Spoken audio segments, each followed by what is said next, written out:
Welcome to Camppatton Family Compound. It is Monday night fireside chat time, and tonight's topic is hunting season. How's everybody doing out there?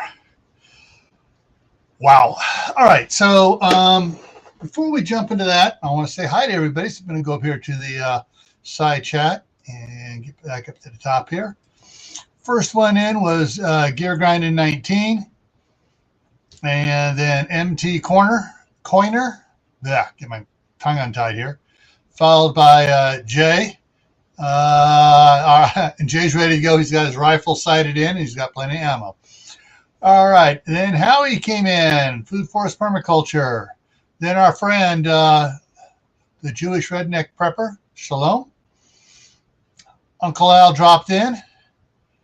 And everybody's talking, saying hi to each other. Tibor is in the house. All right. And Pastor McQuaddy's here. And Barry at Storms, Radios, and Cats. Let's see if I can keep up here. I'm jumping in there, jumps bit. And let's see, make sure I didn't miss anybody here.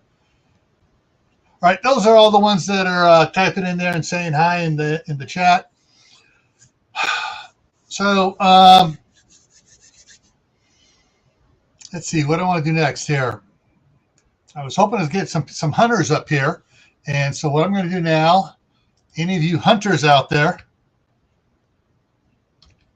I'm going to go ahead and drop the link in there for my hunting friends out there. Come on up because I want to talk about things you do getting ready for it, and that's the title down there. Was, hunting season, are you ready? So are you ready to go hunting, and are you ready for afterwards? But before we jump into that, Alicia's here. Hey, Alicia. Before we jump into that, I want to give a shout out to the channel members. So go ahead and run that here.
This ain't Camp Crystal Lake. We have fun here.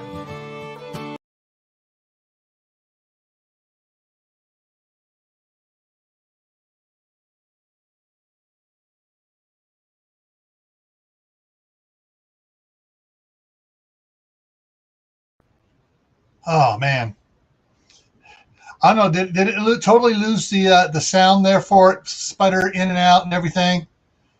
Because on my end, it was losing it. Everything was skipping around, jumping around.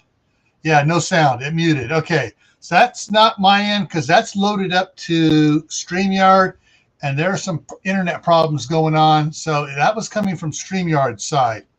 So yeah, so I'm not even sure if you heard the this ain't Camp Crystal Lake I added in there, a voice to it. So. Yeah, I'm not sure what the heck was going on StreamYard's side. And I tested that video out here before I uploaded it to StreamYard, and it worked perfect. So I'm not sure what's going on. Alicia said she heard it. Okay. But yeah, I mean, it was, I think we got like 12, 13 names on there now jumping around, and I don't know what happened on StreamYard's side.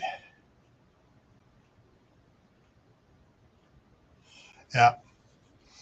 Okay, so yeah, because what was weird is on my screen in front of me on the StreamYard side, it went back to the Camppatton Family Compound one, But over here on my other screen where I'm watching it on YouTube, it went to me. And I'm like, what's going on here? And I notice over there, I'm going, what's going on here? It's like, oh, okay, I guess I am live, even though it's still here. All right. Jay, if you're going hunting at Camp Crystal Lake, you better bring the big stuff. All right, let's see. Those that snuck in here, Glenn at How to Garden snuck in here. Tammy just came in at Rebel Canners. Kaylin Strain just came in. How y'all doing? All righty. So, what I want to do about this, about, this hunting season. And when I was looking up hunting season, when this picture was up there, I had to grab this picture for my thumbnail. Duck season, rabbit season, all of it. Most of us remember Daffy Duck and Bugs Bunny going back and forth. Rabbit season, duck season, rabbit season, duck season. And Elmer's in the middle and trying, Anyways, so now there's Elmer season too. But let's take a look at what I got coming on. Oh, open season. Yeah. What are you going to be hunting, folks? That's part of the thing too, is, what season is it for you? All right. And do you have any place around you can go hunting at? Because some, more and more properties be going into private hands, and people are saying, no, you're not hunting on my property. Exactly, Glenn. Bow season. All right. And, and of course, unfortunately, we have a few of the ones out there that kind of, think that they have the right to hunt anywhere and however they want. But remember, you got to make sure which season it is.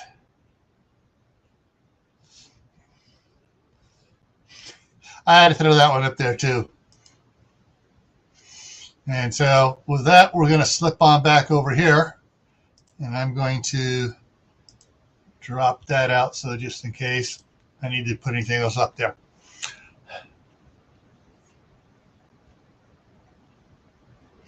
All right. Tammy doesn't hunt on her property. She wants to be a safe zone. And if the balloon goes up and SHTF turns into Tawaki and it gets really bad, then Tammy has all these animals. I think it's a safe zone, so she'll be able to have food. I'm sorry, I know, it's just one of the things I'm thinking.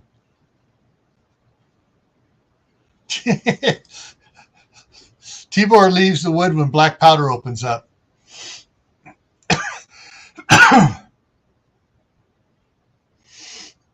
All right. So one of the things, and I froze that time, it was me. One of the things to take into consideration when you're hunting is the first thing you got to do is get a license. Oh, and not only a license for what you want to hunt. One of the things that when I was back in California, back when it wasn't quite so bad and it was actually okay to go hunting, California is broken up into hundreds of zones. Everything from zone 1 to zone 10 to zone 10X. And there's different spots that will be a zone 10 here, zone 9 here, a zone 3 here, a zone 6 over here, a zone 10 down here. And the zone 1 is one of the easiest ones to get into. Zone 8 is where I usually hunted, and it was fair. I got tags every year. They do a lottery draw on it. I think zone 1's the one they just give out all the tags people want, because most people don't like to hunt zone 1. And and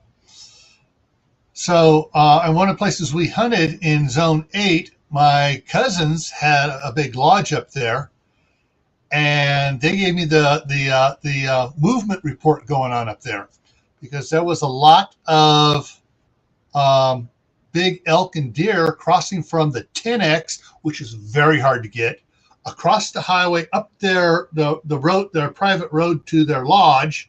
They ran a lodge there called Paxton Lodge. up by Quincy, and across the railroad tracks into Zone 8. And the only way to get to that part of Zone 8 is to come on their property and go through, and they wouldn't let anybody but me and my friends go up there, and of course them and their relatives and friends and stuff too that were up there. So it was very limited hunting up there, and so we always got a deer up there. Never did do elk hunting. We one of the guys I went with always got the bear and deer tag for Zone 8. And that way, in case anybody spotted the bear, they could shoot the bear, he'd tag it, and they'd go split the meat. And let's see, there was some stuff in here. Yeah, and Jay posted it about the, there it is, for hunter safety is required. And that's first time for first-time hunters. However, if you haven't hunted in a few years, like me, they're going to say, oh, you need to take the course again.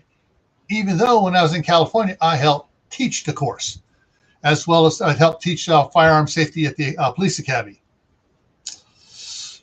Bureaucracy. Yeah. And I know in certain states, to hunt in that state, you have to hunt as a guest of a resident, which means you have to be out hunting with a resident. You both have to have tags. He has the resident tag. You have the guest tag. So,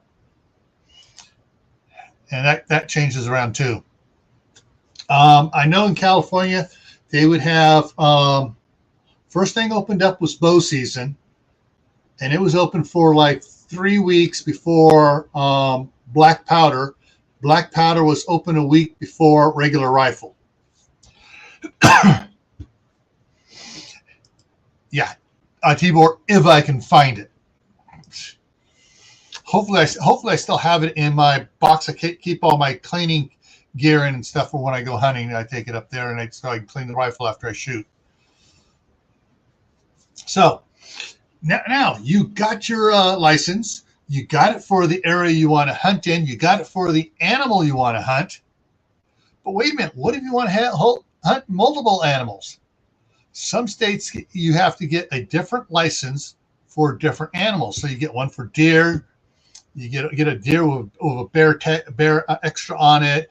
You get goose. You get fowl hunting.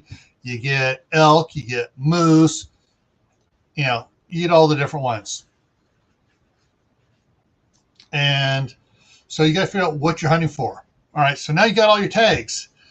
Before you go out, what is the other thing you need to make sure of?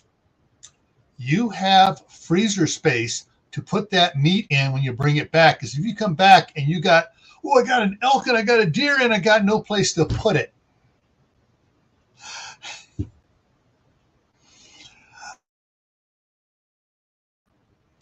Actually, it happened to one of my neighbors up here.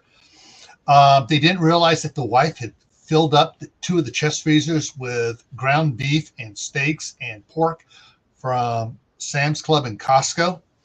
And he came back in, opened it, he goes, what the heck's going on here? Yeah.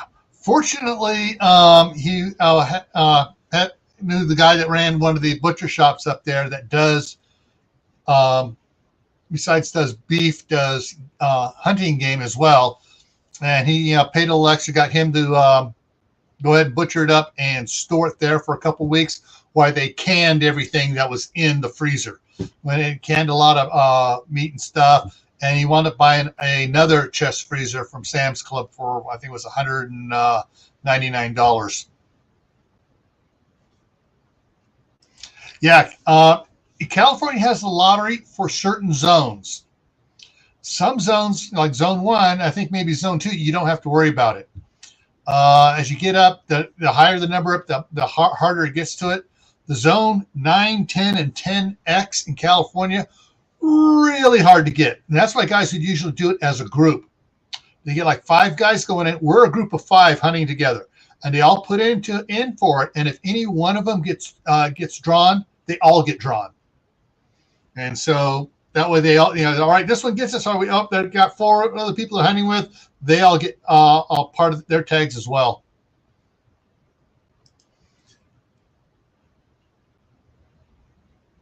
Okay, Tibor says, and how they don't have all that.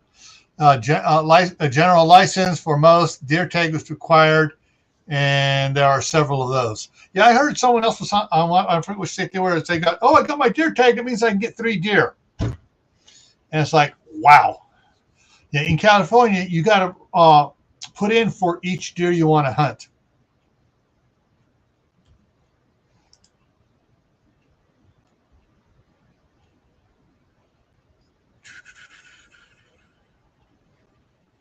And second here, yeah, and generally, when they didn't have freezer space before they didn't have freezers before electricity, they all were ready and prepared to do what they needed to do to process that meat.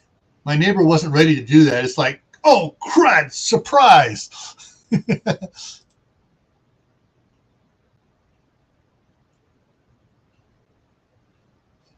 Oh, some states. So if you draw an elk tag, that's a lifetime thing. You're not eligible to draw again. That sucks. I know here in Idaho, a lot of the guys go out hunting every year for elk. There's a lot of elk up in the Grand Tetons, 30 miles that way. So I'm looking east. So 30 miles east of me is the Grand Tetons, and there's a lot of elk up there. All right, so you got your tags and stuff. What's the next thing, guys? What do you think is the next thing I want to touch on when it comes to, are you ready for hunting? Or are you ready for hunting season? And I'll give you a hint. This is not the color hat you want to wear out there hunting.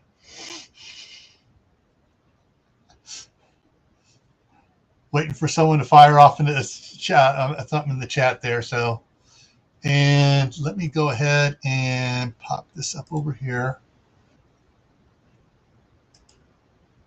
And let me go ahead. I'm going to go ahead and throw this in again. Use Gray Man to throw it in. Boom. There it goes. So there's the link if someone wants to come up here.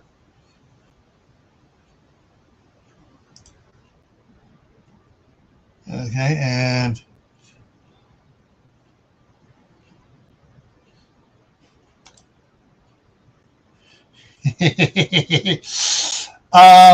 Gear, when you said pink, that's not too far off. Hunter's orange is well visible, and actually the color they pick is a color that does not naturally occur in nature, and so kind of throws the animal's eyes off. It kind of, it's kind of like turns into a gray, so it kind of blends in. Pink generally doesn't, if you get the right color fluorescent pink, it doesn't occur naturally, and it kind of does the same thing too. Guarantee, if the hunter sees pink going on out there, he ain't shooting because he's thinking it's going to be a girl and she's going to shoot back. Or the guy with her is going to shoot back. Yeah. And afros. And yeah, it depends how you're hunting as what you're wearing and where you're hunting too. Tammy, there we go. Hello. Whoops, I got to turn it. There we go. Yeah. When I was hunting in California, depending on which area I was hunting in D8, and we were hunting in the lower areas, you got some real tree green camo to wear up there. If we were hunting up in the saddles and up on the peaks, we'd wear the real tree Rocky. And basically, it was mostly gray and stuff and broken up, and had a few vines on it. So if you lay down on the rocks, you blend in and disappear totally. And so we decide where we're going to hunt before we went up. Of course, we have to change the clothes with us up there too, but we'd go up 2-3 weeks before bow season opened up. And we'd take our topographical maps and we would go up everywhere because some area up there is logging up there. And the loggers would put in new logging roads. And so where we couldn't get to before, also we can drive right up to it. Well, we're updating our topographical maps. And then sometimes the old roads, they drop logs across it and plant trees there. And so anyway, all right, we get rid of that road. We ain't driving up there on that one. And yeah, we had some great times up there hunting, and we did obey one rule which my dad insisted on, because what he used to do as a guide, no alcohol allowed up there. A couple of the guys grumbled about it until my dad told them why. And because when he was taking groups out, they were getting so smashed going out there shooting, it wasn't safe. And the last group he took out, he just took a couple of bottles of Everclear, put them behind the wood burning stove, and popped them open. He just let it vaporize, and everybody passed out from the fumes. Took all their tags, went out, got all their deer, came back. They were out for 2.5 days. Woke them all up. They all had headaches and hangovers. Oh man, what happened? Oh man, you guys did great, man. You guys, look at all the deer you guys got. And that was the last year he guided. Hey, Anonymous American, how's it going? Yeah. See, here it depends on what, like bow season, you can wear camo, but gun season, you have to have orange. So it just depends on what season it is.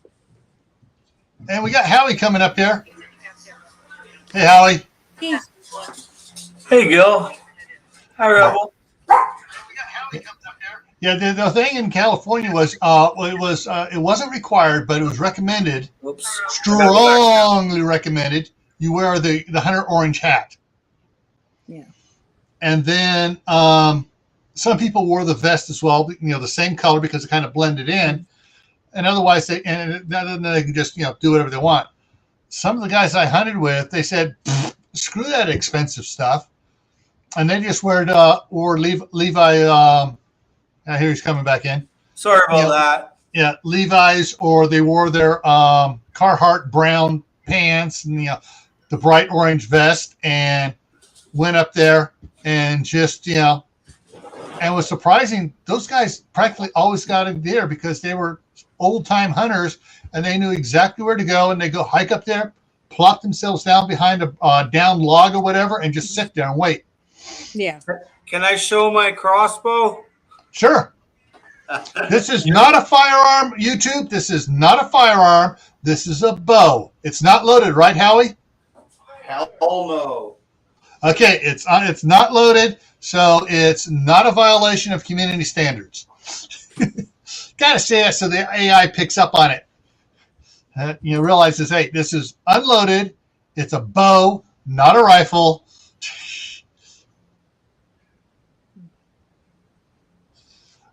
Tibor has an interesting point. When walking, you have to wear orange, but when once you get to your stand, you can take it off.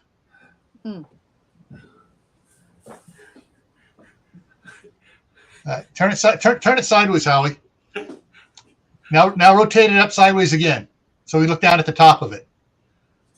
Turn it so we can see the top of it, Howie. Not the front, the top. There we go. Yeah, cool. This thing will take down a grizz, man. Yeah. It looks like it's got some punch to it. Yeah, it's an Excalibur. Oh, yep. And got a nice tripod, got a nice scope. Good for zombie hunting. Yeah. But I just wanted to show it. It's a little deer hunt for deer hunting, Yeah. See, that's the one thing you have out there that we don't have to worry about. I mean, we have bears in Michigan, and I saw one this summer, but they want to be as far away from me as they can. Where your bears, they're a little friendlier. There's a few different kind of bears here. There's grizz, black bear, brown bear, and Komodo bears, white ones. Mm-hmm. And then they're way up north, they're the Kodiaks. Yeah. Only one of those I ever want to tangle with. Yeah. I like the black bear. The rest of them, they're higher on the food chain than me. Yeah. We actually, one year, we were going up the road. There's a real narrow road. I mean, it's like, 10 foot wide, maybe 11 foot in some spots. And it goes up to a place called Mountain Mine up above Sierra City in California, up by a place called Bassett's. All the hunters know where Bassett's is. It's a little trading post up there, but it's even on the map as Bassett's, and all it is the trading post, the gas station, and 2 houses. But everybody goes up and knows where it is. But we were going up that, and we were taking one of the guys. What was he driving? He had one of those Dodge 50s crew cabs, one of those little subcompact pickups that the 3 of us were squeezed in there. And he's going up there, and all of a sudden, this big golden brown bear jumps out of coming down here, lands right in front of us, and we nearly hit it. And the bear looked at it, turned around, just ran up the road. Didn't go down, didn't go back up the mountainside. He went up the road. And the easiest place to run. Yeah. And Gary had a bear tag with his deer tag. Oh. Wow, he mashed down on that. We were right on that bear's butt all the way up to the big turnaround by the mine site. And soon as we got into that area, he threw it into neutral, stomped on the parking brake. It's still skidding. We're bailing out, and everyone's trying to line up on that deer. And the only thing we see, there's a little saddle there in the berm around his butt going over. But we all ran up there and looked over. Nothing. We couldn't hear anything. He was gone so fast down that hill. And it was only about 25 feet for us to run, 25 feet to look over to that saddle, and he was gone. But those pads on their feet are so thick, it's like they're wearing moccasins or something. They can walk silently in the woods. Yeah, but we were looking over, and he went down. There was manzanita there, bushes everywhere. He went through brush. But by the time we got there, he was enough through the brush and found a trail and was highballing it down that trail. We couldn't even hear him. We couldn't hear him breaking brush or anything. It's like, dang. But tell you, that was the most beautiful golden brown bear. And I was like, Gary he's driving there. That's going to be my living room rug. That's going to be my living room rug. As we're chasing it up the road. I like going hunting when it's raining. That's my favorite time to go. The rain hits the ground. There's little sensors in deer's hoof, and it can't pick up any sound that way because the rain's setting on the ground. Oh. And then they'll come and sit in the open because they're scared because, they got predators in the bush. So they'll sit in an open in a meadow or field when it's raining. So they can see around. Yeah. And if the people are shooting like on hunting season, first opening day, just sit. You'll see something run by. Oh, yeah. The first day I went out bow hunting, we were up by a place called Packer Saddle, and we picked out some spots on there, and we were all just sitting there, and we hear these guys yelling up near the top about a quarter mile away. There's a deer, there's a deer. It's like, you idiot, shut up. We're thinking. And we're all listening. And that big buck, it was a 6-pointer, went by James up here, flew by him, and I saw him fly by him, and I heard a shit as he went by. James took, and he froze. And I got ready because the path was going right by me. It's going right by there. Okay, he's going to come by. And I was frozen, and I was ready. Instead of coming down the path, he went on the other side of the tree behind me. Yeah, he's like, "Hey, what the hell are you doing, deer? You're supposed to stay on the path." If he stayed on the path, I would have had a good chest shot. And then he ran by Gary farther down. And it's like, one this, those guys, did you see that deer? You said that? Yeah, you were screaming at the top of your lungs. Everybody heard it. And all the deer took off. Exactly. That's what had happened. Yeah. But, if you're going out hunting for the first time, go out with somebody that's experienced a couple weeks beforehand so they can take you around the terrain. Because what was funny is when we went out 3 weeks before bow season opened, we saw deer everywhere. Isn't that the way it is? Yeah, they were everywhere. We're watching. Okay, they're using this. And we're making notes. All right, by this, they're going up this path here. And we're marking on the topographical map where the deer are moving around. And we spent 2 days out there, stalking them and stuff. Opening day of bow season, nothing, hardly at all, except for that. They know, man. They know. When we came down the hill, I guess he was chasing anybody else out, and we heard stuff after that of them going through the wood, through the brush and stuff, but we never spotted another one during bow season. Yeah. Yeah. See, they go to areas like my property that are safe zones, and they go there, so everything changes as soon as opening day, and there's people in the woods. They change their patterns. They're gone. Yeah. It was like they know exactly. It's like Mother Nature set off an alarm clock. Ring. Okay, it's now midnight. Everybody run and hide. Animals migrate. All animals migrate, and their patterns are like circles or figure eights, and the ungulates I'm talking about. But a lot of them like to migrate and to winter to summer grounds, and that's what I find when I'm out. They're migrating in the fall. They're going to different meadows and stuff, higher elevation, and then in the spring they go down to lower elevation right away to get that feed. And you can catch them in the migration. That's one good way. The other good way is to leave your clothing outside for a couple, 3 days, let it get solarized and aired out. Then put a little bit of pitch on your blue jean, a little bit of pine pitch, and linseed oil, a little bit of linseed oil. No animal will be spooked by you then, see? Yeah. One of the things that we did learn, and actually it worked really good to hide our own scent, was for 2 days beforehand, when we showered or bathed, whatever, no soap at all.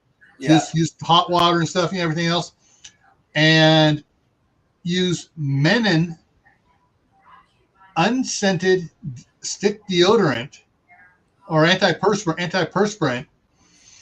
And we even had to do each other on the small of your back, right above the belt line. Yeah. You got to get that doing. We get each other total all the way across there because you sweat there and put out odors from that area there as well. And it's just, the main thing we had to worry about was the other hunters spooking them.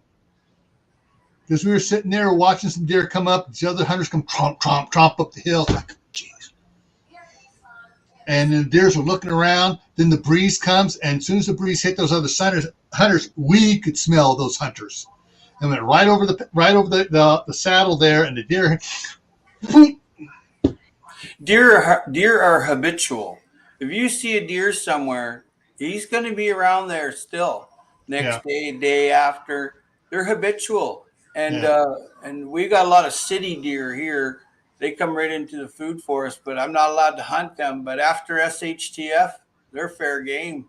Yeah. But I must go. I have compost pathway soil bank to build, and one of my students is here, so I have to go. I'm sorry. All right.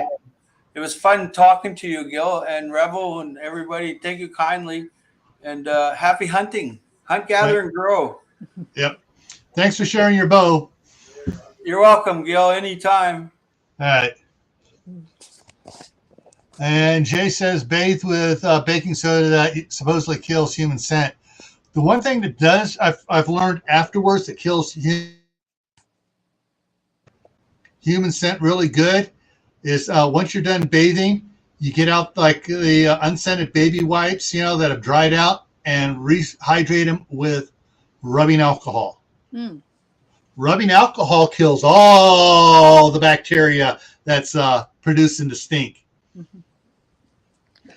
Well, I have to go, Gil. Sorry to leave you too, but the boys need the room I'm in, so I'm gonna let you go. Bye. All righty. Hey. All righty. So, so if anybody out there is not subscribed to Rebel Canners or Food Forest Permaculture, two great channels to go get subscribed to. And I see Wendy from Hardnack Farms is here. And did I miss anybody else sneaking in here? Oh, Idaho Garden Girl. Yeah, I saw you go through there and I didn't say anything. But yeah, so one of the things too that we discovered hiking up in the area we were hiking in California, because it's, you know, it ain't no you can't drive into where a meadow is and have a nice leisurely walk into the meadow to hunt. You go hiking, and that was they have these plastic sleds. They're like what do I call the material? It's a plastic material that you can roll up. You can roll up about that tight. It's about as tight as you can roll it up. And I guess kids can use those out in the wintertime as, you know, toboggans or whatever. But the guys who carry some of those, they're about 30 inches wide and about 6 foot long. And it has a rope going down along the side where it's got grommets on it. And then, you know, it's tied off at the end down there. But that way, when you get your deer, you put your deer over on it, you strap your deer down to it, and you can pull it out. And that Teflon plastic stuff just kind of slides over all the wood, rocks, and everything else.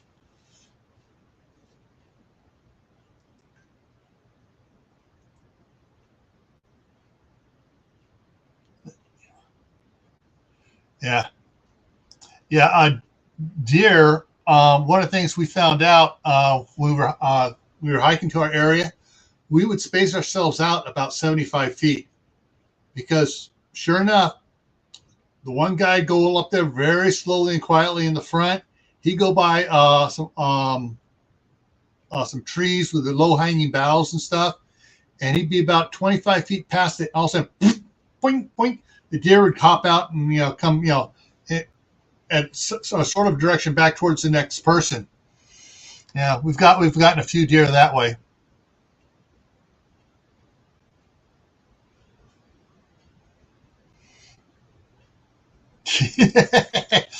Tibor, that's about, I think it goes with most males. When they're in rut, hey, they throw caution to the wind, they do stupid stuff.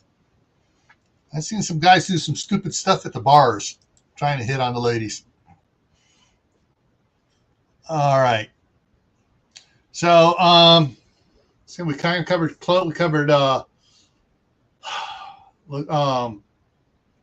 pre-hunt, getting ready for it, checking out the areas, making sure you have the right licenses and stuff. Oh, one of the things is in California, if you get a rifle season tag, you can also use it in black powder and bow season. If you get a bow tag, it's only good for bow season only. It's a lot cheaper, but it's only good for bow season. And then black powder is good for black powder and rifle.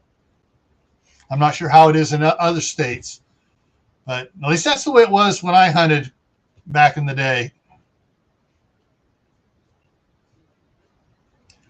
One of the things too, let's see. So if you're going out for the first time, find some experienced hunters that are friends and stuff that'll take you out and take you out several weeks before the hunt, so you can learn the area, so you can figure out exactly what you got to go to. And sometimes if they know you're going to go hunting, they may take you out a month or two ahead of time to show you where you got to be hiking and stuff, so you can work on getting a little bit better in shape.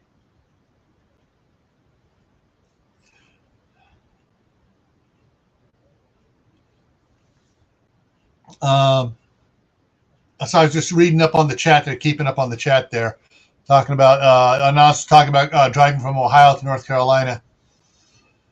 So that's the thing, pros. You want to make sure that you are in shape and able to go hiking into the area you're going to be hunting, and be in shape enough to bring that your what you got back out of that area. One of the guys who we were hunting in went saw a little valley down below, and we never hunted it because a little meadow down in there, because it was so hard even to get down into it. And he went down in there, and sure enough, there were some deer down there, and he got himself a nice 3-point buck. And it took him, I think, like 3 hours to pull it back up to the trail. yeah, it was like, we were all laughing at him once he got up to the trail. And then once he got it up to the trail, then we helped him, get it back to the vehicles. But it's like, dude, now you know why we don't go down there.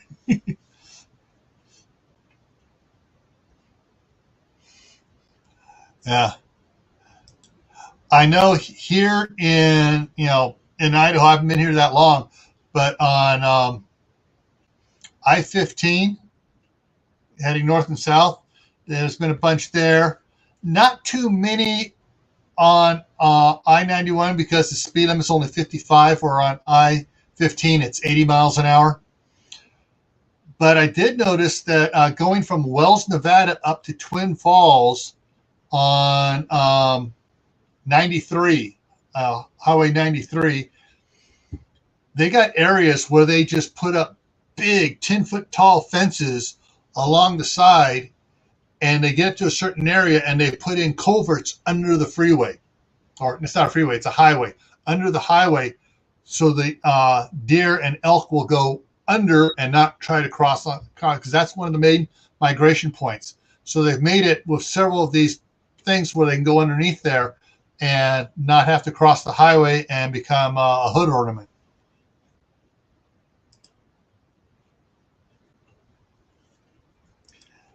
Yeah, and that's that's where those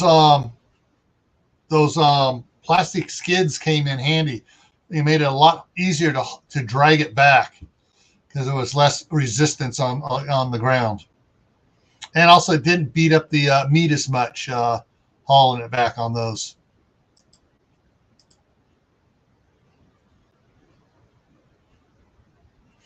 Yeah. Now, one of the things I've heard guys talking about here on YouTube, I don't know of anything for a fact, that some states allow a person to take roadkill after the highway patrol or county sheriff signs off on it. So if they're going along and they hit a deer by accident or whatever, they can take, after the law enforcement comes out, does the report and everything, they can take that deer or elk or whatever it is afterwards. Has anybody heard about that?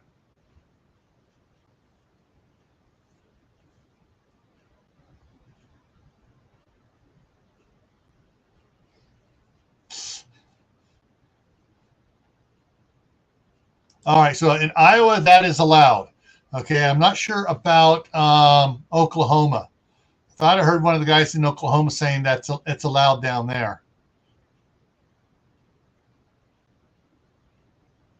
Okay, same thing for where Anonymous is.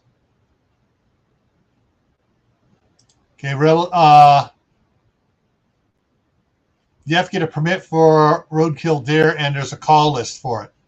All right, so in her state, that's why it goes there.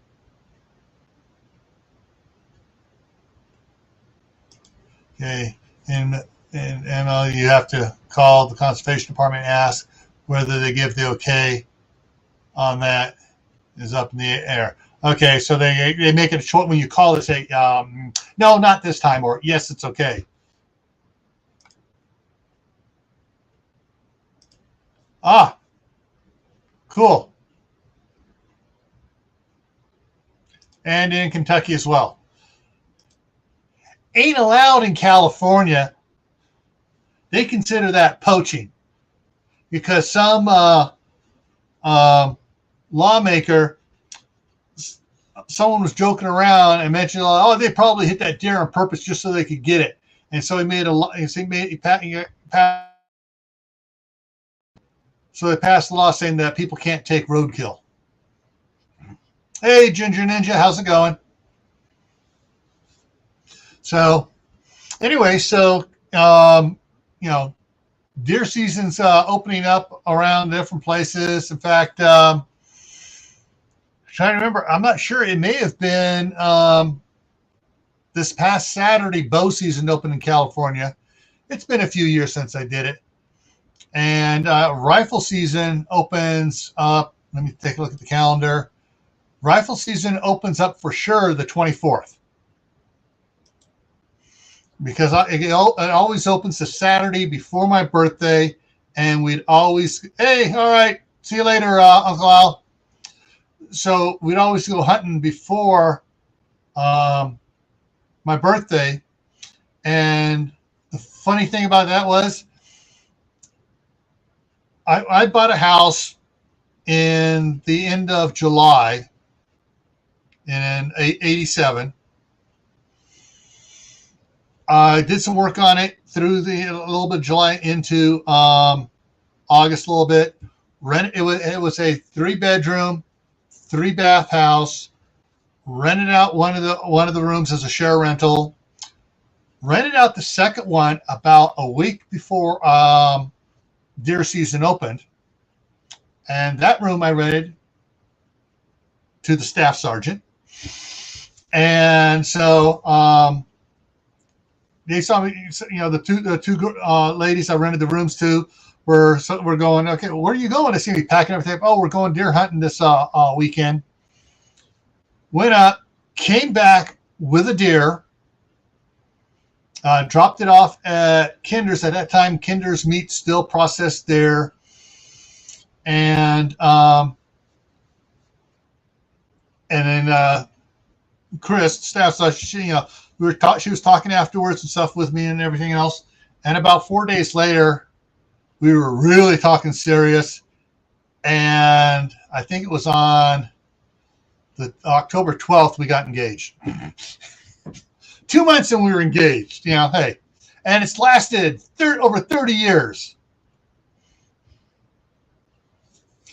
But yeah, she never did go deer hunting with me because she was always down on a drill or something going on, and was never able to go hunting. She wanted to, and then things got busy, and the guys I was hunting with, we all worked the same place, and we got so busy for the next couple of years during hunting season at work that we couldn't go hunting at all. Hey, Denise, how's it going? And so, yeah, it's been 28 years since I've been hunting. Fishing, that's I still would find time to go up and go fishing up at scout camp, but yeah, it's So once she moves up here, we're going to go hunting with Curtis across the street there, and he said he and his wife will take us up hunting, and go up with a couple other couples and stuff, and they drive up to a certain point, unload the quads off the trailers, and go driving up farther, and then hike in, and their quads have been modified, so they're a little bit quieter. But so they get up and they hike in the rest of the way and stuff. And then once deer get brought down, or elk get brought down to, they'll radio back to camp to someone stays in camp, and they'll run out with a quad, and they'll load it up, and then the person that shot it will drive it back, and then that person will stay out there and hunt. That's what they've told me they do. And they get quite a few elk and deer out there that way.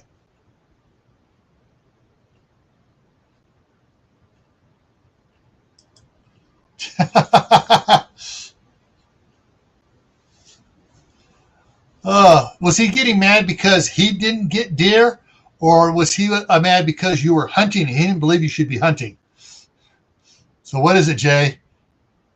Was he mad because you got him, or mad because you were out hunting, period? Was it so? Do you think the fact that you're a hunter once? No, actually, it's the fact that we both, because she grew up on a farm. I grew up on a 1.25 acre farm.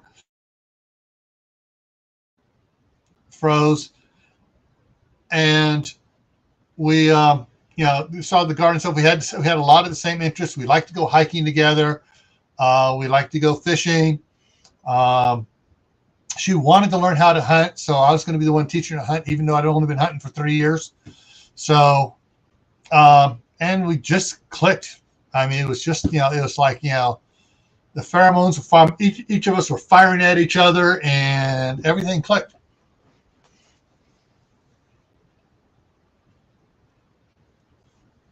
Oh, yeah, your neighbor got mad because you didn't think you should be able to kill that many deer. I know in some states where they give out multiple tags like that, it's because the deer population is off the hook. And that's why, like in California, California is broken into all these little zones 1, 2, 3, up to zone 10X and stuff.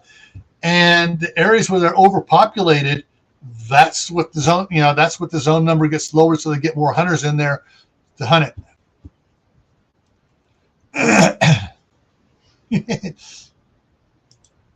No, Jay. It was not a bow. It was the whiz bang off of one of the carriers. Hey Joe, it's Garden State Gardener in the house.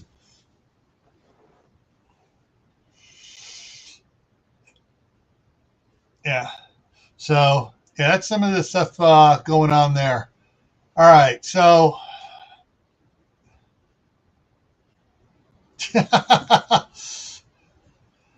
yeah, sometimes that can be a blessing and it can be a hindrance. If you're out there by yourself and get hurt, that's one of the reasons why we always made sure we had at least two, made sure there was at least 2 other people with us. So we had at least 3 people going hunting. We didn't go any more than 6, but we always had at least 3 people in case someone got hurt.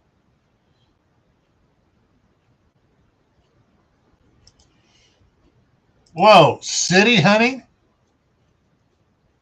Is that bow only? I mean, that's got to be bow only in the city.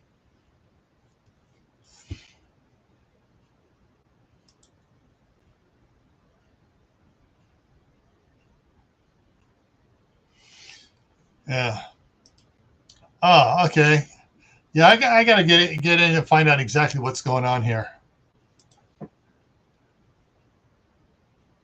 Oh, did I miss that? I think I just missed it. Where is that popping up? Okay, it's not popping up on the. Okay. All right, there you go. Go, guys. Garden State Gardener has put out 5 memberships. You can claim those memberships by clicking on that thing there. All right, Kaylin took one of them. Gear took one of them. King Poopa took one of them. All right, so that's 3 of the 5 have been snagged. So cool. So there's that means there's 2 more left. Those that are not members, there's 2 more left for you to grab there. Yeah, thank you, Joe, Garden State Gardener. He did that last night over on Courtney's channel. Gifted out 5 1-month memberships to the channel. So I can tell you what's going to be happening here. So tomorrow at 5 o'clock in the morning, the cement crew is showing up tomorrow. There was a problem last week and they didn't get out here last week. They're coming tomorrow. They're going to pour the half the driveway tomorrow, and then we'll see whether or not, what weather permitting, whether they'll pour it on either Friday or Monday for the other half. But on Wednesday morning, I'm going to be doing a members only video. I'm not sure if I'm going to be able to do it live. I will test it out tomorrow afternoon. I'm going under the house to video what I did down there for changing the water system around and installing lights down there. And I'm going to install another 50 lights under the house. So that will be a members only video. And if it does live, then I'll be doing it live from under the house. If the Wi-Fi won't reach through the floor and where I can do it live from under the house, then I'll just video it and I'll put it out Wednesday afternoon. So Wednesday I'm going under the house and going to under the house showing you what I did, installing more lights down the LED lights down there. So yes, Jay, I'm taking you on a trip to the underworld, to my secret basement, as Bob would say.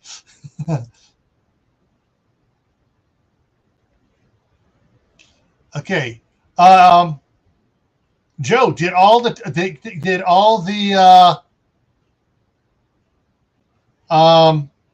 memberships get grabbed? Oh, Pastor McQuaddy says it won't litter. Pastor McQuaddy, you must be on a phone or a tablet of some sort, I guess.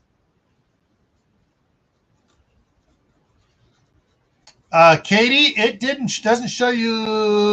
Let's see here. Let me make sure. Green. All right. Denisha grabbed one of them. Ginger Ninja grabbed one. Okay. All right. So yeah, I was saying. Yeah,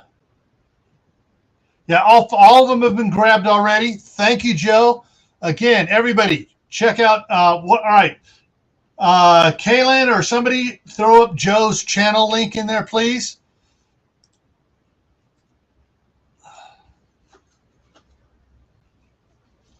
So yeah, so we got five new members, and so that's good for a month. Hopefully, you'll find out that 99 cents a month it's worth what the stuff I'm going to be putting out here for members only, for the neat stuff. Now, some of the regular videos I do, I'll make it for members only for a week, and I'll release it to everybody else.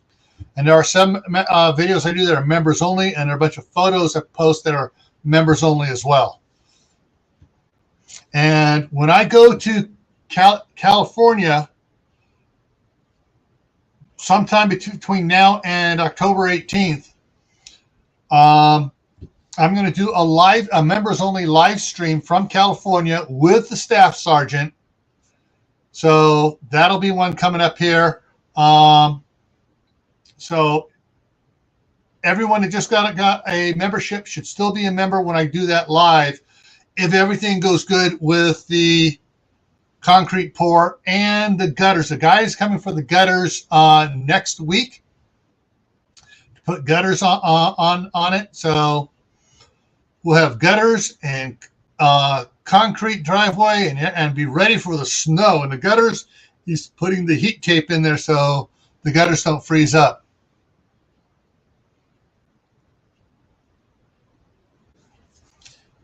All right, and Gear's throwing up the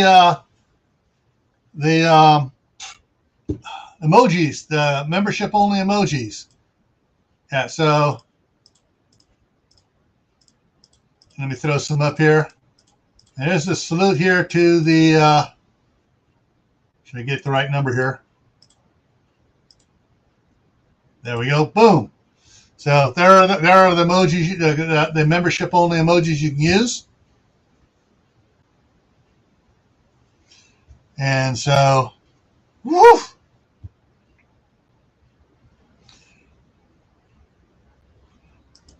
Weather plan, I'm going to take my 308 to the range. Okay, yeah. Yeah, so we're almost out of time here, or hitting the time. We can go a little bit farther, but I got to get back out there. Got work to do outside to finish getting ready for the concrete tomorrow. One of the things I'm planning to do along hunting-wise is there's a new pistol ammunition out there put out by FN and Ruger, the 5.7. Well, they also have it in a rifle, a rifle version for the 5.7. Thinking about getting one of those for close-in varmint hunting. So, yeah, Jay, it's just going to the range and just with a 22 and just having fun is a blast. And then taking the 30-30 out there and knocking off a few more rounds too to make sure I'm still proficient in it is fun too. But yeah, that is one of the things. So where black powder comes in handy. Black powder is something that people can make, and there's plenty of cars that are sitting on the side of the road because there's no gas and it's SHTF. All those batteries have lead in it, and there's your ammo.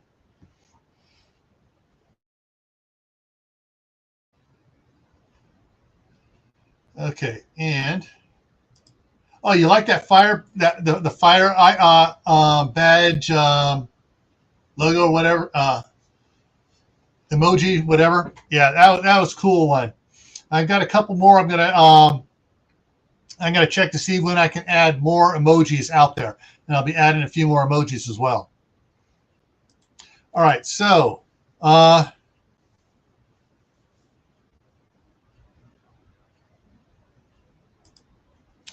yeah, that's called cash sales. Or what you do is this is a sneaky way of doing it. If you got to order a rifle over the internet from like Cheaper Than Dirt or some other one, and they need a credit card, what you do is you go to like Albertsons, Safeway, one of the grocery stores that has the things, and they have credit cards there.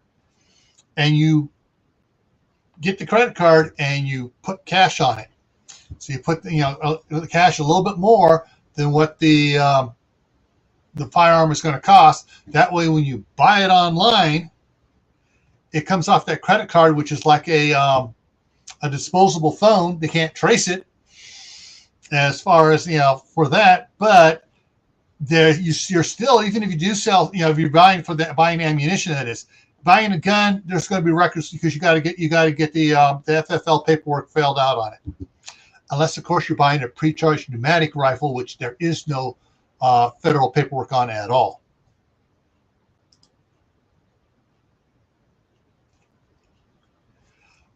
All right, let's see here. So let me go over here and grab this real quick here. So tomorrow night on Gray Man Prepping, starting at 10 o'clock Eastern. So figure it out from Eastern to your time zone. 10 o'clock Eastern on Gray Man Prepping. The topic is start planning for the winter now. And there's a lot of things like I've been chomping at the bit to get the concrete in, because once the concrete is in, then I'm going to get firewood delivered and dumped out here where I can, if it does rain, it's not going to get all muddy and stuff, and it dries out quicker on the concrete, and then I can get it moved in and stacked in the shop where I need it. So that's, concrete is making a big help for winter for me as far as also clearing it. I got the little electric snow blower now. I can clean all that concrete off and not have to shovel concrete or put out ice melt on it. All right, everyone. Thank you for coming in. Thank you all, and those who commenting in the side chat for all the great comments in there. Thank you, Joe at Garden State Gardener, for gifting those 5 channel memberships out there. So one last time, everyone, give all the new members a little emoji salute there. There we go. Boom. So emoji salute to all the new members. And hopefully they can stick around and join. It's only 99 cents a month. That's less than $12 a year. And that's less than some of those big expensive coffees down at Starbucks. All righty, everyone. We'll see you around. And so stay happy. Don't let life get you down. Stay safe. Don't go out and do anything foolish. Keep adding to your preps. Food, water, medicine, skills, canning equipment, chest freezers, generators. All right? Take care. See you around.